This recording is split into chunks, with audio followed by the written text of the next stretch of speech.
Good morning, everybody. I am PL Nareda, assistant professor. और आज हम अध्ययन करने जा रहे हैं elegy written in a country churchyard. ये थॉमस ग्रे की लिखी गई कविता है। गांव के उन मासूम लोगों पे इस कविता को लिखा गया है जिनके अंदर टैलेंट था, जिनके अंदर प्रतिभा थी, लेकिन उन लोगों को अवसर नहीं मिला, अन्यथा वे बहुत कुछ कर सकते थे। इस वीडियो में जो कि सेकंड पार्ट है, इसका फर्स्ट पार्ट हमने पहले पढ़ लिया था और उस पार्ट के बाद का जो हिस्सा है वो इस पार्ट में बताया गया है कि कैसे गांव के लोग टैलेंटेड थे और कैसे उनकी प्रतिभा को कुचला गया। तो शुरुआत करते हैं। Perhaps in this neglected spot is laid some heart once pregnant with celestial fire. Grey जब उन बहुत सारी कब्रों को देखता है जिनमें गांव के लोग जो है दफनाए गए हैं, तो वो सोचता है कि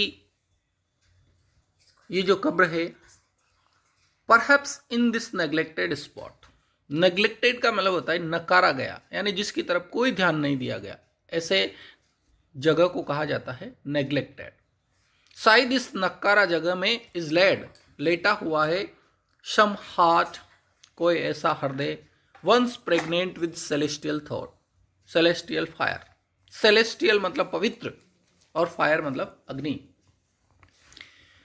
शायद यहाँ पे कोई ऐसा व्यक्ति लेटा हुआ है, शायद इन कब्रों में कोई ऐसा व्यक्ति है जिसके हृदय में पवित्र अग्नि थी, यानी जिसके हृदय में सेलेस्टियल फायर थी। सेलेस्टियल मतलब पवित्र और फायर अग्नि थी, जिसका हृदय प्रेग्नेंट भरा हुआ था किससे? सेलेस्टियल फायर, पवित्र अग्नि से।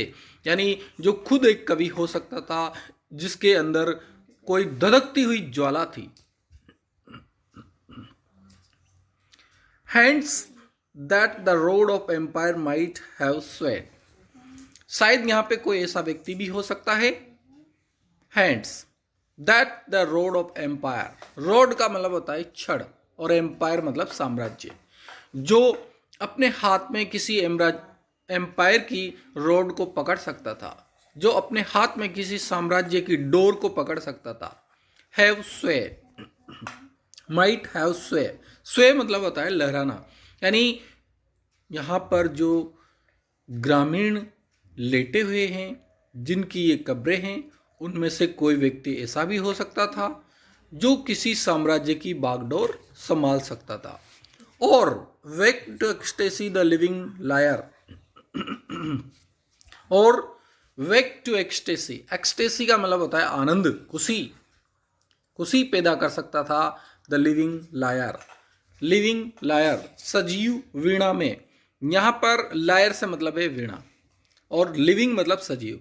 यहाँ वीणा में खुशी पैदा कर सकता था। इसका भावार्थ है कि जैसे जिसको वीणा बजाने आती है, उसके स्वरों से लोगों में खुशी पैदा हो सकती थी। इसी तरह से यहाँ पे बताया है कि यहाँ कोई ऐसा व्यक्ति भी हो सकता था जो अपने हाथ में किसी शासन की बागडोर संभाल सकता था और वहाँ के जो लोग हैं उनके दिलों को खुशी से भर सकता था। लेकिन हुआ क्या?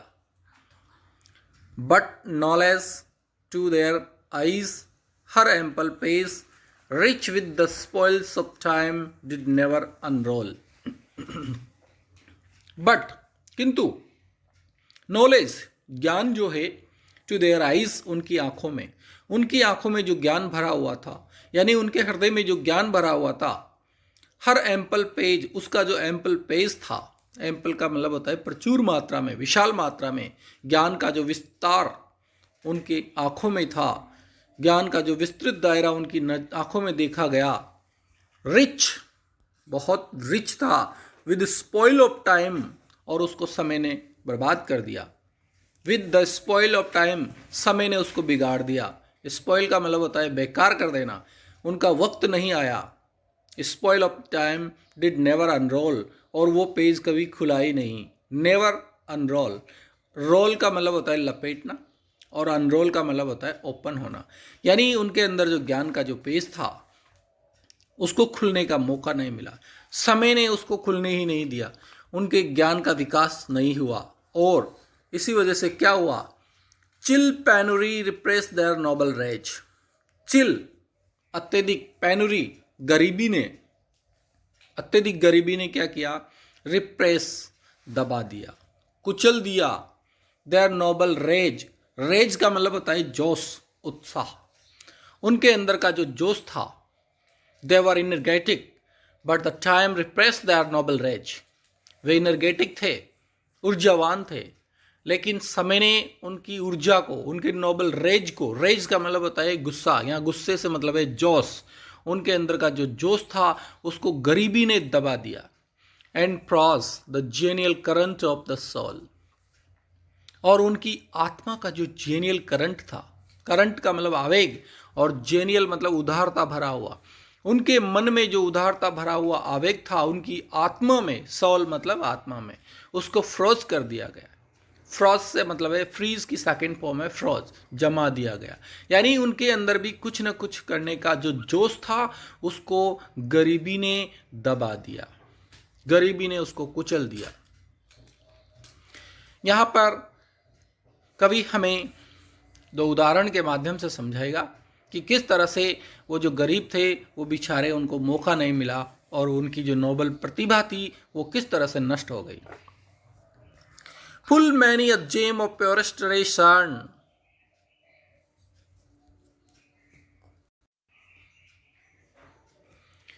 Full many a gem of purest ray shone. रे का मतलब होता है किरण, शर्ण का मतलब होता है चमक, प्योरेस्ट मतलब पवित्र। Full many a gem, gem का मतलब होता है मोती। बहुत सी बार क्या होता है, मैनी अ जेम, बहुत सारे मोती, और उनमें से एक, मैनी अ जेम मतलब बहुत सारे मोतियों में से एक, ऑफ प्योरेस्ट रे, जिसके अंदर बहुत सारी चमक होती है, किरण। सन मतलब चमक, जिसमें चमक की किरण होती है। The dark unfathomed caves of ocean bear, और वह कहाँ पड़ा रह जाता है, डार्क मतलब अंधेरी, अनफेदम अताह, जिसका फेदम नहीं है वो होती है अनफेदम, यानी अताह, केव्स गुफा, ऑफ ओसिन सागर की, बियर धारण करता है। यानी बहुत सी बार बहुत चमकीले जो मोती होते हैं वो सागर के अताह पेंदे में रह जाते हैं, सागर उनको धारण करता है अपने अताह पेंदे में। केव का मतलब होता है गुफा। बहुत सी बार बहुत से मोती सागर के पेंदे में ही रह जाते हैं। और कैसे मोती, प्योरेस्ट रे स्वर्ण, जिनकी चमक बहुत ज़्यादा होती है, जो बहुत ज़्यादा चमकीले मोती होते हैं। यानी बहुत ज़्यादा टैलेंटेड प्रतिभाशाली व्यक्ति कभी कभी गांव में अपनी प्रतिभा का प्रदर्शन नहीं कर पाते हैं। यहाँ पे ये कहा है कि बहुत सारे मोती सागर में ही नष्ट हो जाते हैं, सागर में ही रह जाते हैं। इसी तरह से गांव के जो प्रतिभा संपन्न व्यक्ति है वो गांव में ही रह जाते हैं। दूसरा उदाहरण देखिए, full many a flower is born to blush unseen. Full many a flower, बहुत सारे फूलों में से एक, इज बॉर्न पैदा हो जाते हैं, टू ब्लश और नष्ट हो जाते हैं, अनसीन बिना देखे ही, यानी उनको कोई देखता नहीं। जंगल में बहुत सारे फूल जो है खिलते हैं और मुरझा जाते हैं, खत्म हो जाते हैं। फुल मैनी ऑफ फ्लावर, बहुत सारे फूल इस बॉर्न पैदा होते हैं, टू ब्लश अनसीन, और बिना देखे ही ब्लश हो जाते हैं, नष्ट हो जाते हैं। ब्लश का मतलब होता है नष्ट हो जाना। And waste its sweetness on the desert air, और उनकी जो खुशबू है, एंड वॉस्ट और बेकार चली जाती है, इट्स स्वीटनेस इनकी मधुरता, ऑन द डेजर्ट एयर, उस डेजर्ट एयर पे ही, उस रेगिस्तान में ही। बहुत सारे फूल जंगल में खिलते हैं और वहीं पे नष्ट हो जाते हैं।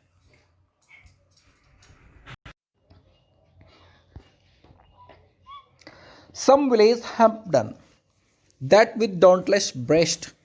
यहाँ पे कवि जो है हमें इतिहास के उदाहरण देता है। सम विलेज हैम्पटन, कोई विलेज हैम्पटन, गांव का Hampton, that with dauntless breast, dauntless का मतलब होता है बहादुर, निर्भीक, जो निर्भीक था। ब्रेस्ट का मतलब होता है सीना, यानी जिसका जो सीना है बहुत ब्रेस्ट था। डॉन्टलेस मतलब निर्भीक, ब्रेस्ट यानी सीने वाला। जैसे हैम्पडन जो है 1594 में पैदा हुआ था और 1643 में चल बसा था, और किंग चार्ल्स ने उसको मार दिया था। क्यों मार दिया था? क्योंकि उसने जहाज पे लगने वाला टैक्स नहीं दिया था। तो जिस तरह से जॉन हैम्पडन एक बहादुर सेना नायक था और उसने अपनी बहादुरी दिखाई, किंग चार्ल्स के को उसने टैक्स नहीं दिया और इस वजह से वो मारा गया। तो यहाँ पे कवि उसका रेफरेंस इसलिए दे रहा है कि हो सकता है ये जो गांव वाले हैं, सम विलेज हैम्पडन, इनमें से कुछ हैम्पडन के जैसे दैट विद डॉन्टलेस ब्रेस्ट, बहादुर सिपाही हो सकते थे।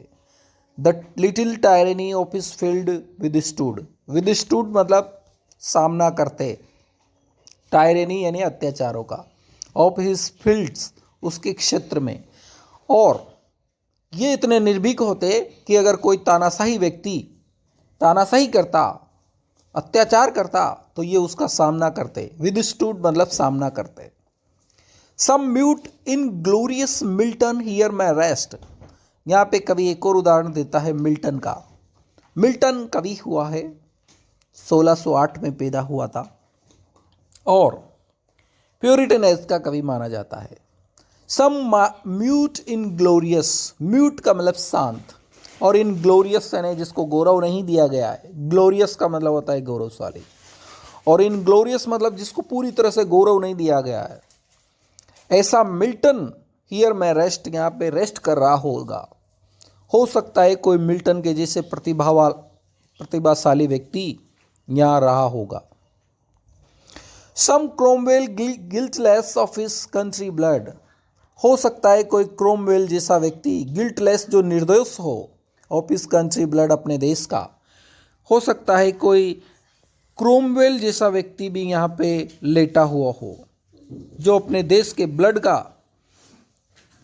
निर्दोष हो, यानी जो निर्दोष व्यक्ति हो। क्रोमवेल ग्रेट पैट्रियट, एक महान देशभक्त था Cromwell. Though he has not stained his hands in salting the blood of his countrymen as Cromwell had done by killing Charles I. देखो यहाँ पर गिल्टलेस क्यों कहा गया है? क्योंकि क्रोमवेल पे तो गिल्ट था। गिल्ट का मतलब होता है दोष और गिल्टलेस मतलब दोष रहित। क्रोमवेल पे किसका गिल्ट था? ऑफ हिज कंट्रीज ब्लड, अपने देश के खून का, क्योंकि क्रोमवेल ने चार्ल्स फर्स्ट का सिर काट दिया था। लेकिन यहाँ कवि कह रहा है हो सकता है यहाँ क्रोमवेल जैसा बहादुर व्यक्ति हो और वह अपने देश के ब्लड का दोषी भी नहीं हो, यानी जिसने अपने देश के राजा का खून भी नहीं किया हो। ऐसा व्यक्ति यहाँ पर हो सकता है इन कब्रों में पड़ा हुआ हो। The applause of listening senates to command, the threats of pain and ruin to despise, to scatter plenty over a smiling land and read their histories in a nation's eyes. The applause of listening senate, हो सकता है यहाँ Cromwell जैसा व्यक्ति हो और जो क्या कर सकता हो? एप्लास यानी प्रशंसा, और लिसनिंग सीनेट की प्रशंसा को सुन सकता हो। टू कमांड, और सीनेट को जो कमांड देने का क्षमता रखता हो, यानी जिसके अंदर सीनेट को संभालने की क्षमता हो। The threat of pain and ruin to despise, the applause of listening, applause प्रशंसा, लिसनिंग उन्होंने नहीं सुनी। यहाँ पे जो लोग इन कब्रों में दफनाए गए हैं उनको प्रशंसा सुनने का कोई मौका नहीं मिला। सीनेट टू कमांड, उन्हें सीनेट को कमांड करने का मौका नहीं मिला। हमें जो संसद होती है, इंग्लैंड की संसद, वो सीनेट कहलाती है, उसको कमांड करने का उनको मौका नहीं मिला। हो सकता है वो राजनीतिक क्षेत्र में भी जा सकते थे, अच्छे विधायक बन सकते थे, अच्छे एमएलए बन सकते थे। The threat of pain and ruin to despise, the threat of pain, threats मतलब थ्रेट्स ऑफ पैन, उनको धमकियां नहीं मिली। थ्रेट्स मतलब धमकियां, और पैन दर्द की। And ruin to despise, despise का मतलब होता है उपेक्षा, उनकी उपेक्षा की गई। To scatter plenty over a smiling land, उनको अपनी प्रतिभा दिखाने का मौका नहीं मिला। टू स्कैटर, स्कैटर मतलब फैलाने का, plenty over a smiling land, एक अच्छी ज़मीन पे। यहाँ पे कवि ने ट्रांसफर्ड एपिथेट अलंकार का प्रयोग किया है। मुस्कुराती हुई जमीन, लैंड जमीन, और स्माइलिंग मुस्कुराती हुई। जमीन नहीं मुस्कुराती है, उस जमीन के लोग मुस्कुराते हैं। कवि ने ये जो विशेषण है ट्रांसफर्ड एपिथेट, विशेषण विपर्य अलंकार जिसको कहा जाता है, उसका प्रयोग किया है कि उस मुस्कुराती हुई जमीन पे उनको अपनी प्रतिभा दिखाने का मौका नहीं मिला। And red there history in A Nations eyes, और उनको रेड देयर हिस्ट्री, उनका जो इतिहास है, इन ए नेशन साइज, उसको राष्ट्र की नज़रों में नहीं देखा गया, यानी लोगों ने उनको भुला दिया, उनके बारे में कोई इतिहास नहीं लिखा गया। Red in their history, red पढ़ा गया, देयर हिस्ट्री उनके इतिहास को, इन नेशन साइज राष्ट्र की नज़रों में, यानी उनके इतिहास को नहीं पढ़ा गया, उनको लोगों ने भुला दिया गया। कवि यहाँ पर हमें उन बातों के बारे में बताता है जो गांव के लोगों को नहीं मिली, यानी जिनको गांव के वे सामान्य लोग प्राप्त नहीं कर सके, और उस पर दुख प्रकट करता है। देयर लॉट फॉरबेड, उनका जो भाग्य था, लॉट का मतलब होता है भाग्य, फॉरबेड उसने मना कर दिया। नोर सर्क्यूमस्क्राइब्ड अलोन, नोर सर्क्यूमस्क्राइब्ड अलोन, सर्क्यूमस्क्राइब्ड का मतलब होता है सीमित, एलोन, उनके भाग्य में इतना ही सीमित नहीं था। Their growing virtues but their crime confirm. देखो दो बातें हैं, अगर उनको मौका नहीं मिला कुछ करने का, कुछ कार्य करने का, अगर उनको मौका नहीं मिला, उनको अपनी प्रतिभा दिखाने का मौका नहीं मिला, उनको टैलेंट दिखाने का मौका नहीं मिला, तो बहुत सी चीज़ों में वो अच्छे भी रहे। कैसे? देयर ग्रोइंग वर्च्यूज, ग्रोइंग मतलब बढ़ते हुए, वर्च्यूज मतलब सद्गुणों को, उनके सद्गुणों को दिखाने का उन्हें मौका नहीं मिला। बट देयर क्राइम कन्फर्म, लेकिन उनके जो क्राइम थे वो भी कन्फर्म थे। क्राइम मतलब अपराध।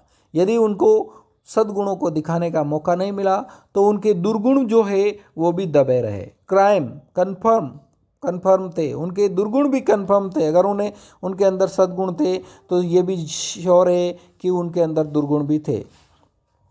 Forbade to wade through slaughter to a throne, forbade to wade, wade का मतलब होता है चलना, पानी में चलना। Forbade to wade through slaughter to a throne, शायद वो मार देते, किसके लिए? टू अ थ्रोन, सिंहासन के लिए, शायद वो सिंहासन के लिए लोगों की हत्या कर देते। अगर उनको मौका मिलता तो वो भी सिंहासन के लिए लोगों की हत्या करते। And shut the gates of mercy on Mankind, और जो मैनकाइंड है, मैनकाइंड मतलब मानवता,